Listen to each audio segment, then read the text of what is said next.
The year is 1177.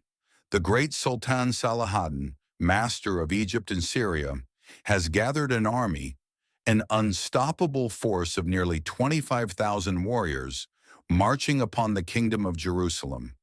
His goal is clear: to crush the Crusaders and seize the holy city. The Franks are outnumbered, their forces stretched thin. But as Saladin's men advance, banners waving in the hot desert wind, the last thing they expect is resistance. And yet, resistance is exactly what they find. Leading the charge against the mighty Sultan is not a seasoned general, nor an experienced warrior, but a boy of just 16. His body ravaged by leprosy, his days numbered, yet his spirit unbroken.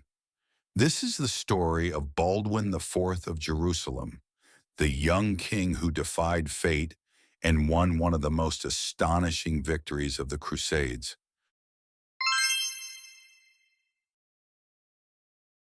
By 1177, the kingdom of Jerusalem was in peril.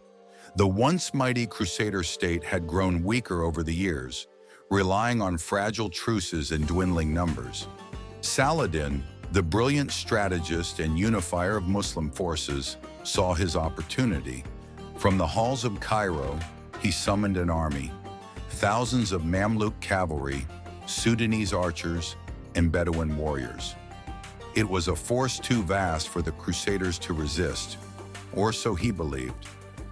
With King Baldwin IV afflicted by leprosy, Saladin assumed the boy ruler would remain behind the walls of Jerusalem, too weak to fight.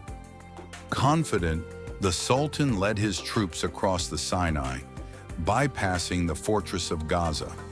His true target, the vulnerable heartland of the Crusader kingdom. Most rulers would have remained within the walls of their cities praying for reinforcements. But Baldwin IV was not like most rulers. Despite the pain of his affliction, despite the weakness gnawing at his limbs, he made a bold decision. He would not wait for Saladin to come to him. He would ride out to meet him with whatever forces he could muster. What he had was pitiful compared to Saladin's army. Only 3,500 men, including a few hundred Templar knights.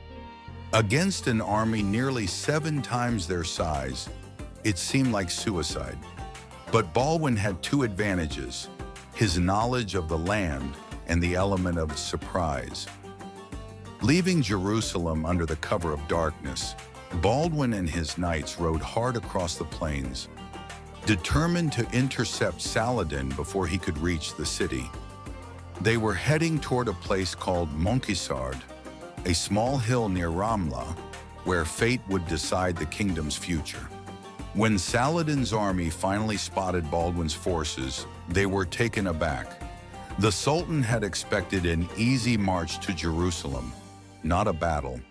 His men were tired, weighed down by plunder, and unprepared for what came next. Then, like a thunderclap, Baldwin IV gave the order. The Crusaders surged forward, heavy cavalry crashing into the ranks of Saladin's army like an iron wave. The young king, sickly but unafraid, led the charge himself. His presence at the front lines sent shock waves through his men. If their dying king could fight, so could they.